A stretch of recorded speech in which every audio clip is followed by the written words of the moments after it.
knowing what you know now, if you could go back in time, what would you do differently? It's a question that I get asked all the time, and I've never really had a good answer for it. And so what I did is I wrote up, I think it was 21, Amber? 21. Yes. Yeah, so what I did is I wrote up 21 lessons from the past 10 years of kind of things that I've learned or things that I have found to be true, some of them that are a little bit counterintuitive. And for context, the coaching businesses that I run have made anywhere from like as low as 3 million a year for the last, I don't know, 6-7 years each year. And then, some years have been quite a bit more than that. Some years have been about that. So there's been a fair bit of business over those years, but there's been a lot of lessons, and I feel like I've learned a lot of things and gotten kicked in the teeth a few times too. So what I wanted to do, and we're not going to be able to fit this into one episode. This is going to be a few episode series. I don't know whether it's going to be 2 or 3, but what Amber's going to do is she's going to read a lesson, and then I'll riff off that. We'll have a bit of conversation on it before moving on to the next one. So I don't know how many we'll get through today, but here it is, part 1 of 21 lessons. What did I say that we were going to name this, Amber? Let's see. 21 lessons from a $5 million a year coaching business. Yeah, there you go. That's a better name. It's actually 22, and 22 is one of those things that seems obvious, but that everybody misses and ruins the business with. So I look forward to 22 because we didn't count right on that. So I look forward to that one. 22. Yep. Oh, yeah. 22 is good. Do you want to start with 22 then? Because we already teased it. Sure. Okay. We can do that. We'll start at the end. So this is actually the last one on the list, but the list doesn't really have an order. There's no priority sequence. So, Amber, what are we starting with? You know. No matter what, don't forget to have fun. There's a story that I heard, and I don't know if it's true. It may be apocryphal. But there's a story that I heard, and it was the author Stephen King relating this to Neil Gaiman, the other author, Neil Gaiman. And it was Neil Gaiman told the story, and it was right after the Sandman comics came out. So this is something that Neil Gaiman did. And Stephen King called him up, and he said, you did something great. Congratulations on the success. You earned it. That's really special. I hope that you enjoy it. And Neil brought this up, and he said, that was the best advice that I've ever gotten that I never followed. Yep.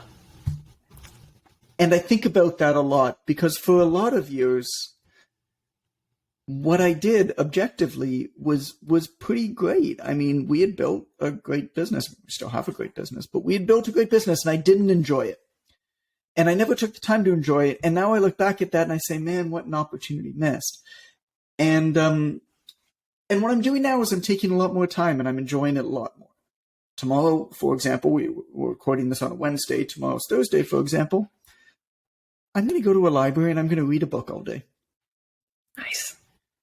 And I think that in the hustle culture that we exist within today, I think we can all stand to take a step back every once in a while and just kind of appreciate what we've achieved, no matter what we've achieved, whether you've made millions or thousands, or whether you've just gotten a client a great result that day and they were super jazzed up. It doesn't matter what it was, but when something good happens, I think it's just really important to enjoy it. And I also think it's really important to share that with people that you want to share it with. And so that's the only reason why I had that. I put that at the end of the list because it's a nice, kind of punchy finish to it. But more than anything else, that was a lesson that I've heard over and over and over again that I never followed. And Yep. and according to Neil Gaiman, I'm not alone. He also never followed it. But I'm enjoying myself a lot more these days. Yeah. And it's obvious too.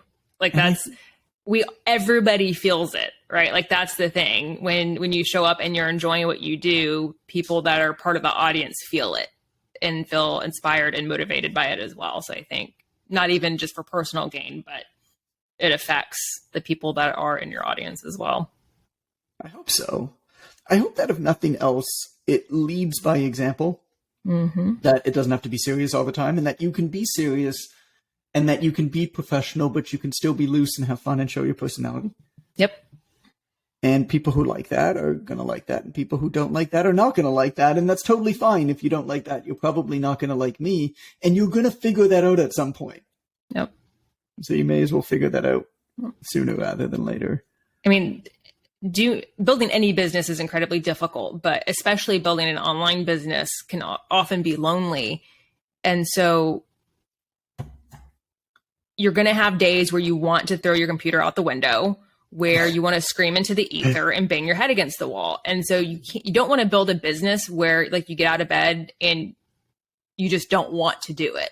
Right. So you have to build in things that bring you enjoyment, just like we wouldn't program, a workout for a client that doesn't have any rest into it. Right. We build in rest for recovery. So this is the exact same thing. So if you don't build in fun. What's something that you do? What's an example of you building in fun into what you do? So I'm really weird and I really love stickers. Yes. Since I was a kid, I have a thing about stickers. And so I randomly design stickers and order them and give them to no one. I just do it because it, brings me joy. I send random weird gifts to people because it makes me laugh and, it's good entertainment value. So yeah, I have all sorts of send the stickers to people too sometimes too. Sometimes, yeah. I mean, like when I was running my coaching business, I did it a lot more then. But sometimes I do it just for me because it makes me laugh. You'll just like post them on Facebook and be like, "Hey, look, I got my sticker haul in today." Because I'm dumb. The weirdest stickers ever, but it's like different. Like shows who you are a little bit. So yeah. I think what it comes down to is that when you are genuinely having fun with what you're doing, I feel like that gets noticed. Mm-hmm. And I have found, particularly in the last year, it was kind of like a fuck it moment that I had. Yep. Where things weren't going good in the business because I was doing a whole bunch of things that I thought that I should be doing as like a businessman. Mm-hmm. Behind the scenes, you don't work in your business works for you. You don't do the day-to-day. Like at one point, I mean, Amber, you know this, at one point I had 3 copywriters who were writing in my voice. Yeah. How fucking stupid was that? None of them were bad. They were all fine, but they weren't me. And I didn't need to be producing that much. Like, I'm not some politician, I don't need speech writers. What I decided to do was I was like, well, what if I just like do a lot less, but have a lot more fun with it? And try to get a lot more out of what I do. Yeah.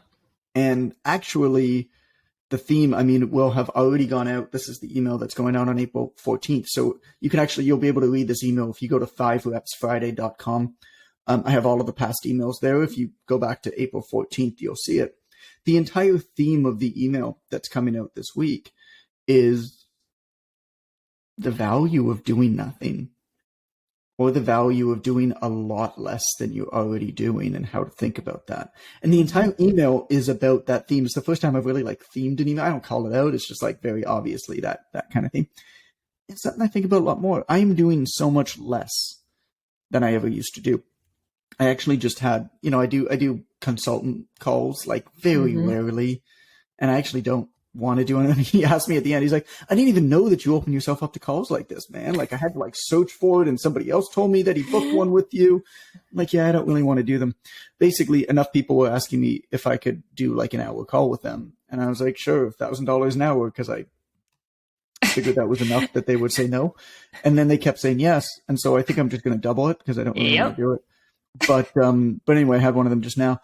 And it was a great call. It was a guy who was in our mentorship like 3.5 years ago, 3 years ago, about 3 years ago. He was doing about £4,000 a month in our mentorship about 3 years ago before he started it. And now I don't remember his exact numbers, but he does like £350,000 a year now with a whole bunch of trainers and stuff. And what we spoke about largely was kind of what his next steps are.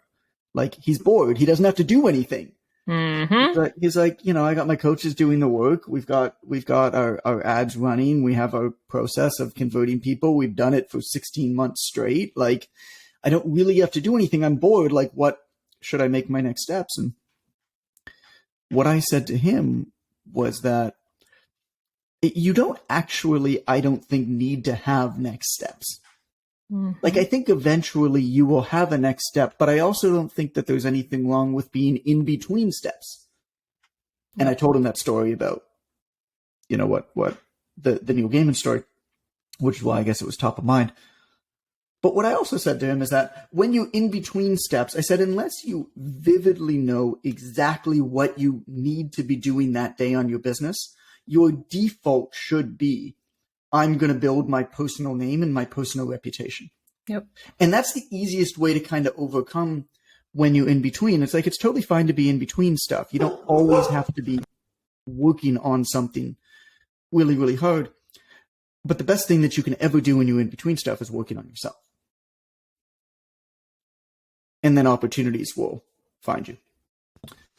So, and part of that is learning who you are, and part of that is having fun and showing that you're fun. He's Polish, and so he wants to build a brand in the Polish market. Right? Nice. He's like, I've got one of the best businesses in my country. Nobody knows who I am. Yep. It's like, cool. All right. So make sure they know who you are. Yep. And then opportunities will present themselves. And then you can choose what your next steps are. Or, I also don't think that there's anything wrong with kind of being there and being like, yo, things are good. Nope. I earned this. The problem is that this dream of putting your feet up on the beach and doing nothing is a dream that is largely pushed forward by people. Like the only people who get to the point where they can put their feet up and do nothing on the beach are the people who are such hard workers and so obsessed with the work that they do that once they get to that point, they'll never enjoy it. Mm-hmm. It kind of self-selects for the opposite type of person. Anyway, let's move on. Yep. What we got next? What you want is irrelevant. To make money, focus on solving people's problems. I feel like I could have worded this one better. But where I was going with this was that a lot of people I see are working forwards from solutions when they should be working backwards from problems. Mm-hmm. They're saying things like, how do I use content to get clients? Or how do I get clients on, how do I build up my following on Instagram so that I can get clients? And my answer is, do you want to build up your following on Instagram or do you want to get clients? Because there may be some overlap, but they're not necessarily the same thing. And when you understand the problem, solutions often become much more clear. And so the first step is to invert whatever that thing is. And the best process for this is actually, the best process to understand what the real problem is actually to invert it. Instead of saying, how can I make this better? Ask, why does this suck so much? It's a really useful way to look at things. So if you're inverting something for a client, instead of you saying to the client, okay, let's figure out how we can get you to eat better. Instead say, well, how are you eating shitty right now? Because that's going to be the problems. Like the answer to that is going to lead much easier to how to get them to lead better. And then the other piece of it is that when you understand the problem really well, oftentimes the solution actually is quite simple. And we almost never actually have to do hard things to solve problems. We kind of default to hard things because we feel like it should be harder. Mm-hmm.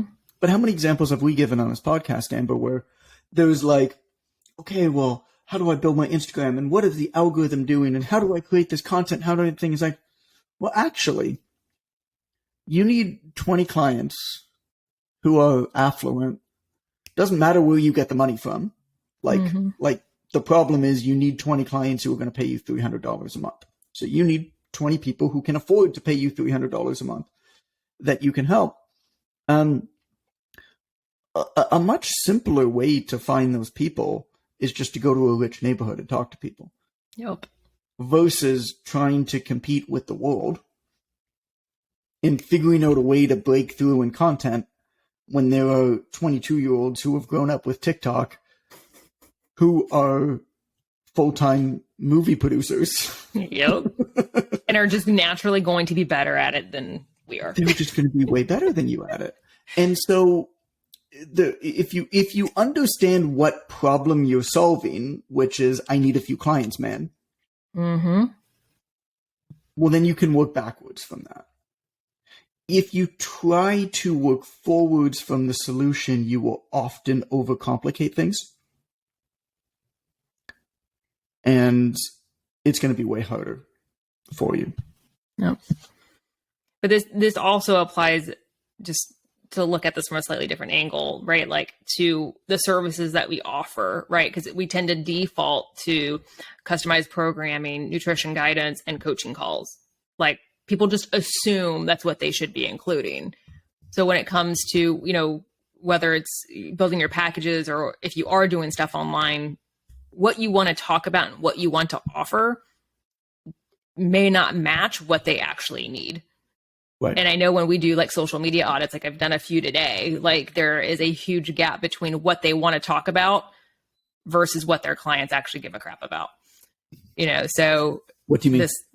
So like, can you give me an example? You know, I like specific examples. Yeah, super easy. So we as coaches are very excited by the nerdy side of exercise science and nutrition, right? And so we are energized by talking about the nerdy stuff. And, you know, so they might be talking about, well, this has, you know, vitamin A, which does da da da da da, or, you know, here, this complicated sciencey term for this muscle. And if you, you know, invert it and, you know, all this stuff that just doesn't make any sense to the typical person. And they do not care, but we're excited about it because we think it's cool because we're nerdy and that's why we do what we do. But your client is still like Googling if they will get fat if they eat after 7 p.m. Like, yeah, there is a massive gap. You know, a lot of times. I always love those examples. You're like talking about, what was the example I saw the other day? It was a coach that I really admire. I won't call him out. And somebody asked him like a Q&A. This was like a Q&A on his Instagram, and I don't know, I was on the toilet or something, so I was looking through it. And they asked him whether it was okay to chew gum while training. Mm-hmm. And I chew gum while I train. Yep. And he gave this long, complicated answer about mastication and about how the salivary glands causes some absorption in your stomach. And so it really depends on what you've eaten that day and what your goals are, because it might you know, help you digest your food, but it also might like take energy away from your training. Might get bloated because you're swallowing air. And I'm thinking about this and I'm like, I just kind of like how it distracts me. Yeah. Oh my God. Talk about missing the forest for the trees. Jesus. Yeah. Well, I mean, and he's like a super advanced guy, so his audience is unique, to be fair. Yeah, for sure. So they go to him but for the most part, yeah, like, I'll get an email from somebody, or I'll get a message from somebody, and they'll be like, "Hey, yeah, so I was gonna have a banana, but like somebody told me that like fruit has a lot of sugar, and I'm afraid, you know, I'm afraid to eat it. Can I eat it?" And meanwhile, like these coaches are talking about. Depends on the ripeness of the banana. If you get it in when it's green, it has this sugar content, and then. When it's brown, it's from the problem. This all comes down to the same theme of what problem are you solving? Because if you know what problem you're solving, you can eliminate so much other bullshit. Mm-hmm. And you can figure out what it is that you want to be doing. You figure out what it is, what questions you need to be answering, and what questions like are not bad questions, but not good questions for you. Mm-hmm. And I think that that's quite valuable. And so it all starts with problems. If you don't understand the problem, don't even begin to think about the solution. Nope. You got to understand the problem first. Next. Jealousy is an impossible to escape prison of your own making. I hate this one. I hate this one. Why? Because I suffer from it. Sure. And We all so it's a do. reminder for me. Jealousy is so tough. Everywhere you look, you feel like people are doing better than you. You feel like people are Mm-hmm. moving faster than you. I compare myself to others. I know that others compare themselves to me. It doesn't matter. It doesn't make it any better for me to know that.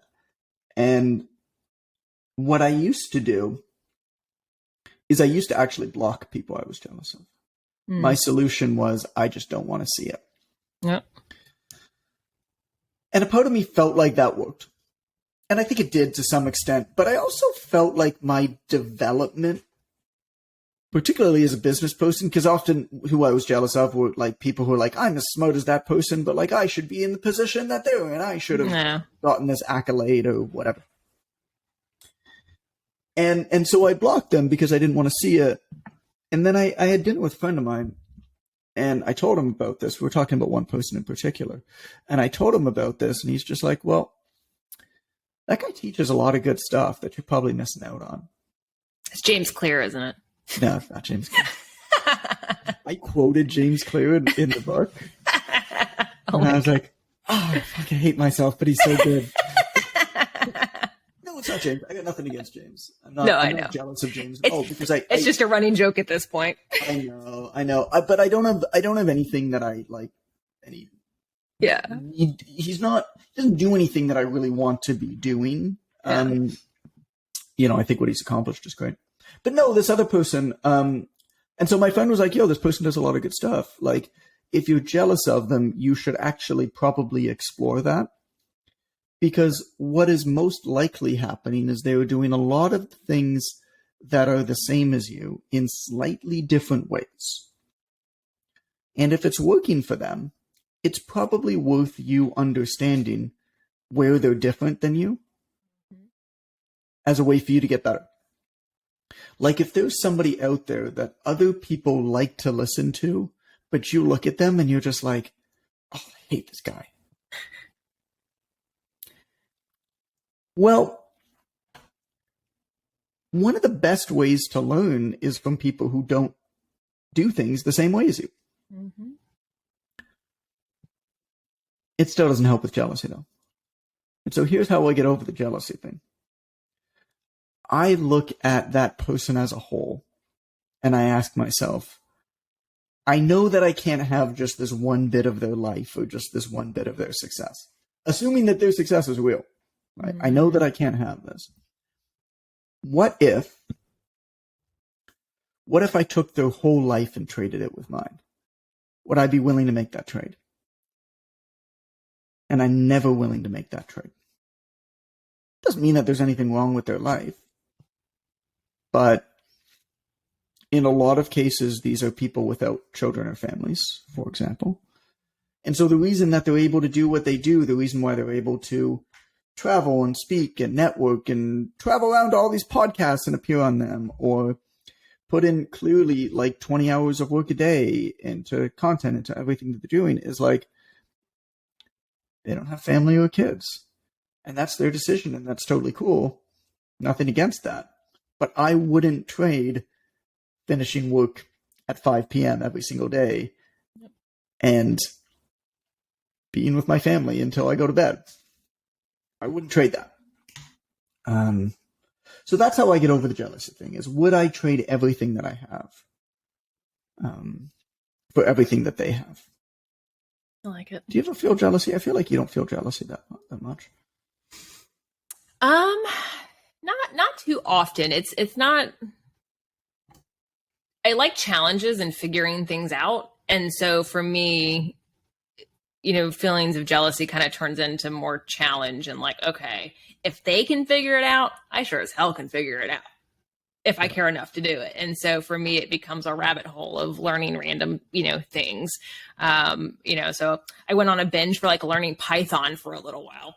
Who knows why? I saw, somebody building something. That's cool. I want to learn how to do that. And, Right. Whatever. So that person that I was admiring at the time, led me into that Because they rabbit were hole. good at like Python programming language. Well, they were building, I don't even remember. They were building something, and I'm like, I could do that. Like, I have a cool idea for that. Let me, learn how to do this. And I did for, a couple months. And now I don't remember any of it, of course. But, so for me, it turns into I'm jealous of, or I admire this thing that they have. And it often turns into me getting distracted and doing some kind of random skill building. Right. That's fair. Yeah. That's fair. Cool. Well, let's move on. I mean, I don't think that there's a lot to say about jealousy. I think that it's an important topic, but I mean, it's normal. It's just how you frame it. Right? You can't help your first reaction, but you can choose your following thoughts and how you handle it. And I think that's kind of the point you're making is you're not going to be able to stop the jealousy, but how you handle it after is a choice that you can make. Right. And that line, just to give some context, is a paraphrase line from one of my favorite authors, Haruki Murakami.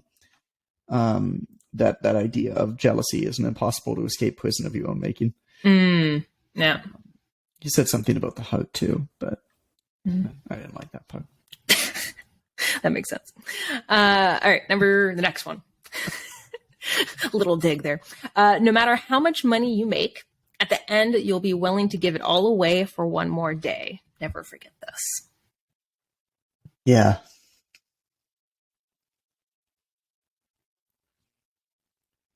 I mean, if you were to think about, I think about time, I think about mortality a lot. Mm-hmm. Perhaps too much. And I've read a lot of accounts of conversations with people on their deathbeds. And never has anybody ever mentioned that they wish they worked harder to make more money. Oftentimes, not every time, but oftentimes people mention some variation of, I wish I didn't work that hard. I wish I went slower. I wish I spent more time with the people that I loved. I wish that I took more days off and spent it with my children when they were young. I wish that I didn't get so wrapped up in all of these things that I thought mattered at the time because of largely like professional comparison or feeling like I was in a rush to get somewhere. Mm-hmm. And so I think about that a lot. And I think this is probably the single biggest area of growth I've had in the last few years. Has been, things are going at a good pace. They don't need to go faster than they're going right now. Things are growing. No. Right? We're happy. We're doing business.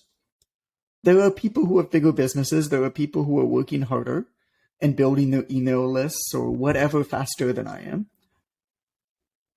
But what's happening now is fine. And it's fine because I think I finally realized after a lot of years of not realizing it and perhaps giving up a lot personally. Largely when I had children, I did less, but when Calvin was very, very young, I regret not being with him more. Yeah. And I mean, this is nothing new, right? This is not anything you haven't heard before. But now it's you're hard. hearing it from me. Yeah, well, it's hard. That's the thing. Like, being present and enjoying things is hard to do when, everything around you is constantly moving and there's pressure to do more, be more, experience more, whatever. It's hard to just stop. I mean, we've talked about that. I'm super guilty of that myself. And that's something I've been working on is like being more present, not multitasking, as much and, that kind of thing. Because like Nate's 5 and I was just talking to someone the other day. I'm like, I've enjoyed literally every stage, but you never get that stage back, and it's just so freaking fast. It's freaky. Yeah. So I didn't include it on this list, but the thing probably that I'm thinking about the most right now actually is multitasking. And just how damaging that is. Just how damaging task switching is Mm-hmm. When you're writing something or when you're working on something and you're like, oh, I'm just going to check social media. Or, oh, like a notification comes up. I've been doing a lot of reading on it, funny enough, and just how much cognitive load and energy and mental capacity that takes. Mm-hmm. And so I've tried to, in the last couple of days, I've really tried to make a concerted effort of just like, when my attention goes, if I'm working, when my attention goes, I just sit there with it. Holy crap, it's hard. But I think that skill of not task switching when you're working on something is going to be a big competitive advantage. Agreed. Moving forward. Which is interesting because it's always been the opposite, right? Like, oh, I'm a great multitasker. Like, I don't think that's admirable at all. Right. That means you're giving partial attention to several things and not full attention to the thing that needs it the most at that time. And a competitive advantage is to be able to focus on something, isn't it? A competitive advantage is to be able to go deeper than somebody else, to think more thoughtfully about something than somebody else. That's the competitive advantage. It's not to do more shit. He's like, oh, how are you using ChatGPT to accomplish more? I'm like, I'm not using it because I'm trying to do less. Unless we were writing slow jams for Ren or inappropriate jokes. The jokes weren't very good. The songs were good. The jokes weren't very good. Yeah, Canva AI did a better job with the jokes.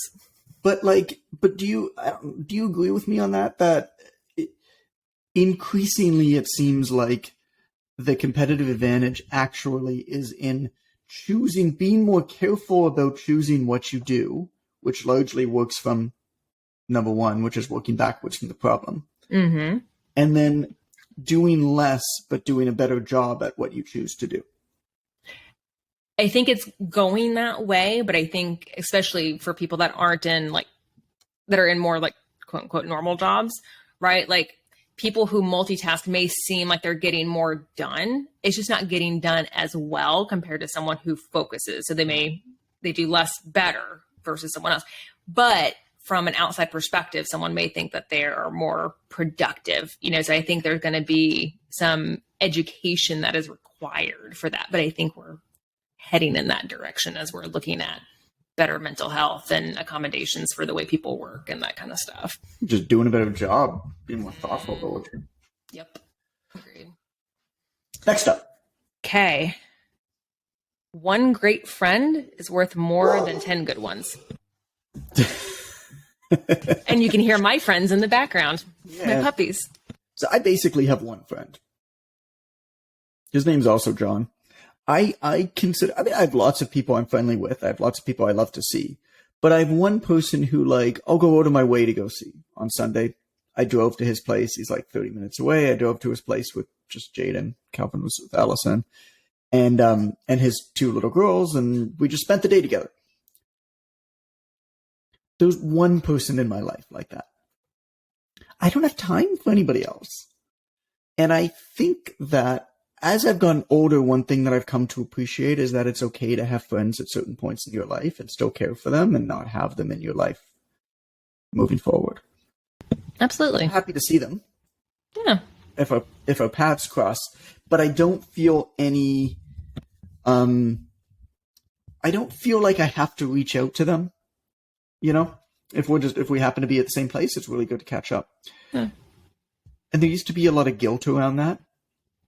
But managing social commitments has been something that I think has led to a lot of my personal growth, which has helped me just do better stuff, focus more and also be with my family more. Family's number one. The people who I live close to, my community, my neighbors across the street, I see them every single day.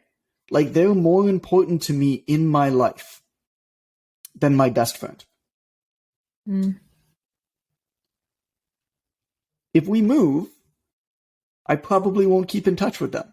But at this point in my life, they're very important to me. And I think that's okay. The people who I was roommates with in college, all that type of stuff.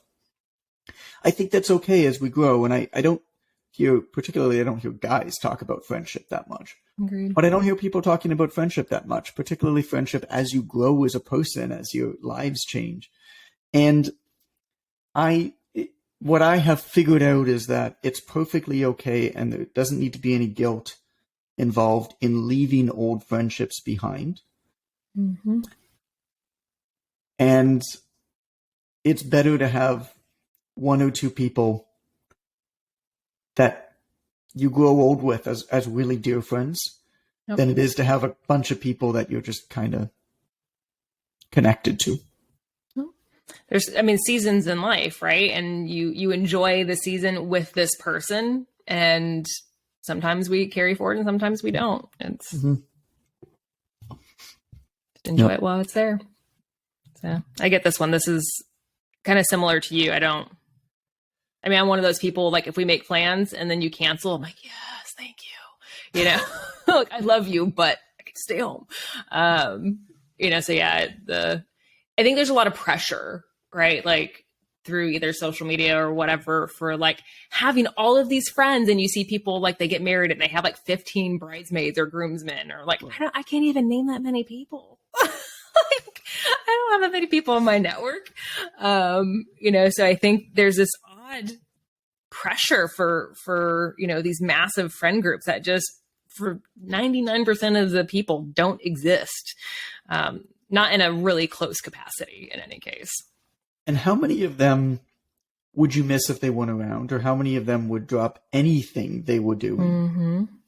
Or would you drop anything you were doing to go help them? My biggest point of awareness in this was the first year that I went away. I remember the first year that I left the country was when I went to Hawaii. It was 2013. And I left for 6 months. And in that 6 months, I changed. Yeah. I grew, I matured, figured out a lot about myself. I don't know, we'll talk about that story another time probably, but I was going through like kind of spiraling downward, and I went through a lot of hard times there, and I figured some stuff out, and I think I'm better for it. So I came back after those 6 months, and I was a different person. And I came back and I was looking around at everybody that I had left, and they were all doing the same shit. Mm-hmm. But what I really realized when I was gone was that I was surprised at who I missed and who I didn't. There were a few people who I really missed when I was gone. I was like, why do I miss them so much? I don't talk to them that much when I'm home. Mm-hmm. And there were other people that I didn't even think of once. Yep. And there were people who I saw almost every day when I was home. It's like, oh, because like, these are people who I really care for, and these are people who are like around at this point in my life. Yep. And that helped me figure out, who to call and who to make effort into continuing a relationship with. Mm-hmm. I have a filter for you really quick. Unrelated to the friend thing, but a filter for you in making plans and then regretting that you made the plan later on. Oh, yay. Because as you know, and I think you agree with this, future John hates current John. Oh, yes. Current John makes shitty choices for future John. And so my filter is now this, which is whenever I agree to do anything, first of all, I didn't even include this. I should have included this on the list. I actually think the number one thing that has led to every ounce of success that I've had in the last year or 2 years has been keeping an almost entirely empty calendar. I have almost nothing booked other than these 2 podcasts. And if I'm going to book a call, or if I'm going to book a meeting, or if I'm going to be a guest on a podcast, I only book it in the hour before we record these 2 podcasts. Smart. So I will do a maximum of 2 calls a week in addition to these 2 podcasts. And there's exceptions, rare exceptions. Like I'm speaking to my literary agent tomorrow because she couldn't meet today. So like I'll make an exception for her. But I just don't book things for the future. Mm-hmm. Because the filter that I always run it through is, if I had to do this thing that I'm considering doing 2 months from now, if I had to do that tonight, would I look forward to it? Mm-hmm. Would I be like, yes, I get to go do it? Most of the time I'd be like, I want to put on a shirt. See, I'm always motivated at the time. Like that, Yeah. I'm like an excited new client. Like, I'm going to work out every day and I'm going to meal prep everything. You know, it's that kind of energy when I agree to that kind of stuff. Me and my family are really bad about this. We're like, oh yeah, okay, we'll go visit family in the summer. And by the time it comes, nah, it's a 16-hour drive and we say no. But like on a random Wednesday at 8 p.m., we'll call them like, hey, do you want to take a 16-hour trip to go get Maid-Rites in Rolla? Like, yeah, let's go do it. Like, we very last minute. But that's not a bad way to do it. Yeah, if you're but excited in the moment, go for it. Exactly. Don't plan a But trip 4 months from now. yeah, terrible. Yeah. So we just don't. We stop doing it. We don't make reservations for places. We don't. But there's some people that they have to make a plan, you know, so you have some people that, you know, especially when trying to get kids together and whatever. But yeah, Next I up. agree. I like the filter. Let me pull it back up. Dun, dun, dun. Here we go. Oh, you know, I love this one. Live close to your parents. Make time for them. You have less time with them than you think. Yeah. One of the most meaningful blog posts that I ever read was by Wait But Why. If you ever know That that sounds website. familiar. Yeah. waitbutwhy.com. And this one, it was written in 2014, but it was called Your Life in Weeks. And what he did is he just, oh no, it wasn't. No, it wasn't this one. Is it Your Family? No. I should have pulled this up beforehand. Well, either way, what he did, we'll get the name of the article afterwards. But what he did is he mapped out how many days you're alive. And then he mapped out how much time you have doing the things that you love. And what you notice, let's see, days left. Oh, I think it's the tail end is what it was. Yeah, okay, here it is. So it's called The Tail End, this article. It was written in 2015. And he mapped out a human life in weeks and in days as like dots. And then he started to map out events of how many of those events you have left. So, for example, he says, I'm 34, so let's be super optimistic and say I'll be hanging around drawing stick figures till I'm 90. If so, I have a little under 60 winters left. And maybe around 60 Super Bowls.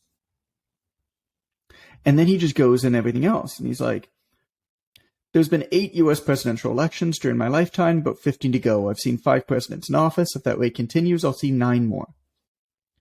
He's like, this is my favorite. He goes, I have Chinese food about twice a month, and I tend to make sure 6 dumplings occur each time. So I have a fuck ton of dumplings to look forward to. And then it's just like pixels of dumplings, like over and over and over again. I love it. But what it gets to though is he talks about parents. Oh, it's going to be depressing. And he says, I've been thinking about my parents who are in their mid-60s. During my first 18 years, I spent some time with my parents during at least 90% of my days. But since heading off to college and then later moving to Boston, I've probably seen them an average of only 5 times a year each. And he said, being in their mid-60s, let's continue to be super optimistic and say I'm one of the incredibly lucky people to have both parents alive in my 60s. That would give us about 30 more years of coexistence.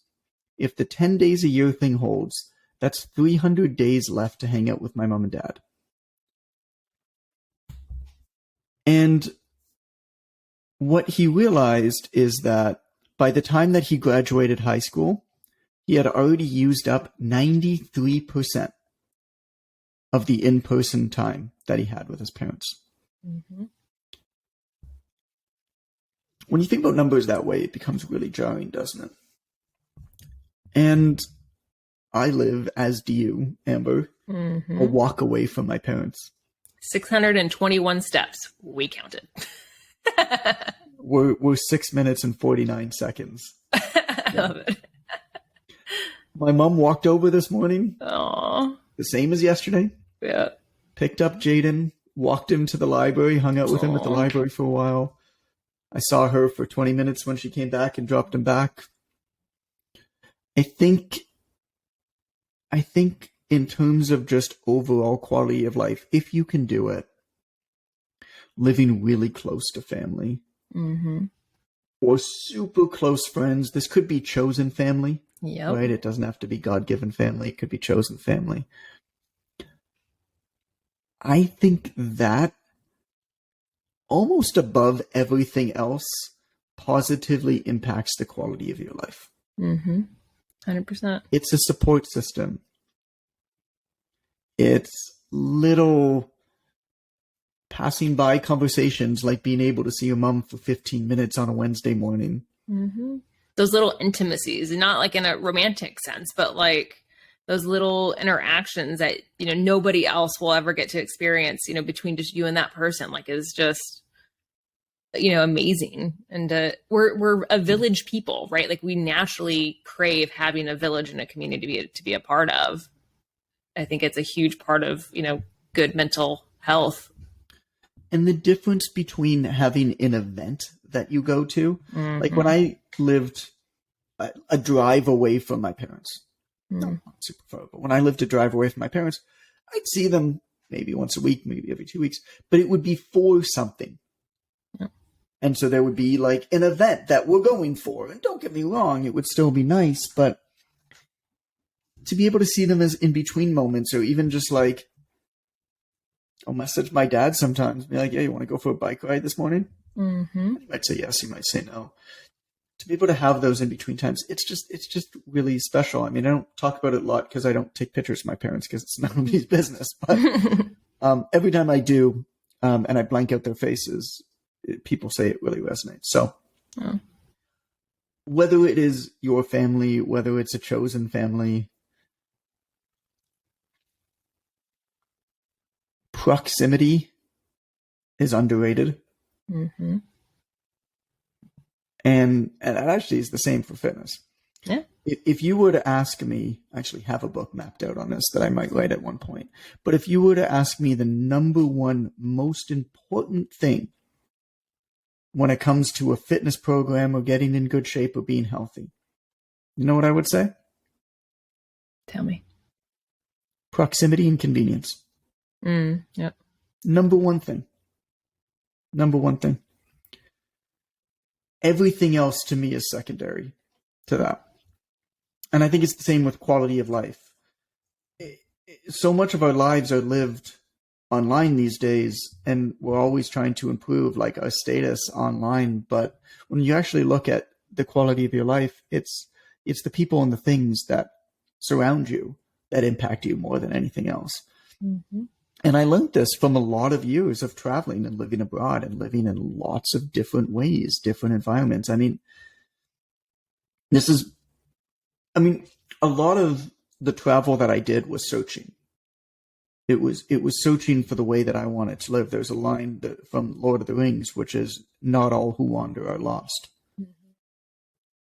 And I think that's a lot of what I was doing. I was testing living in different ways. I mean, we lived in the most luxurious places, remote islands in Thailand and Hawaii, in like the most luxurious scenes at the top of the hill, beautiful 180-degree glass sunset outside of our place, most beautiful beaches, everything like that. You know where we were happiest? Little pueblos where we're living tight with other people in Dominican Republic, in Mexico. Yeah. Where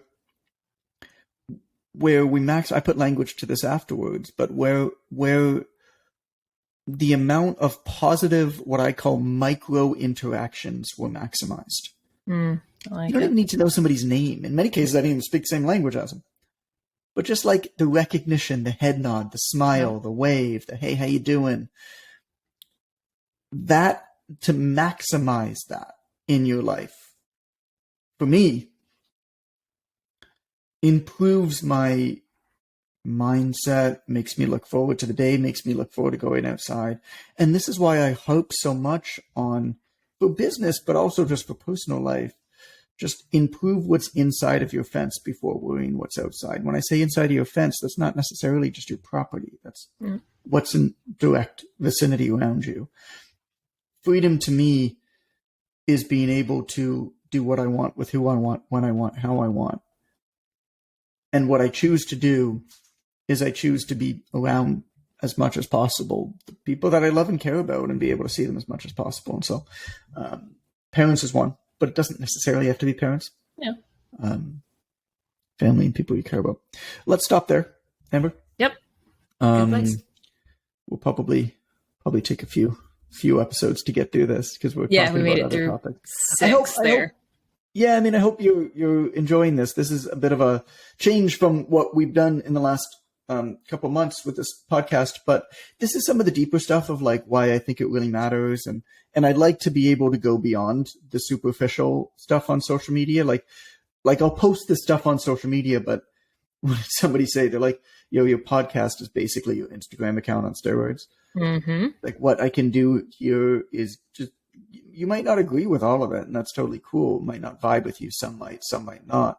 But what it at least allows you to do is get a little bit more nuance and context and understanding of like why I'm posting what I'm posting there, that are very short snippets. So that's my favorite word, by the way, nuance, because everything has nuance. I use it all the time. Recommend a new episode for them? Yeah, I mean, I think so. I was thinking about which one to recommend. I think 42, I think 8 non-obvious coaching truths. I'm going to recommend that one again. I just think it jives with this a lot. A lot of these insights are perhaps obvious, perhaps non-obvious, but like they go beyond the nuts and bolts of like, here's how you sell training. Because I mean, really, why are you selling training? It's like for a better life. And so the non-obvious truths also hit on that topic. So episode 42. If you're looking for another episode, listen to 8 non-obvious coaching truths. That was one of my favorite ones, I think. That was good. Cool. Thanks for listening. Bye. Part 2 coming soon.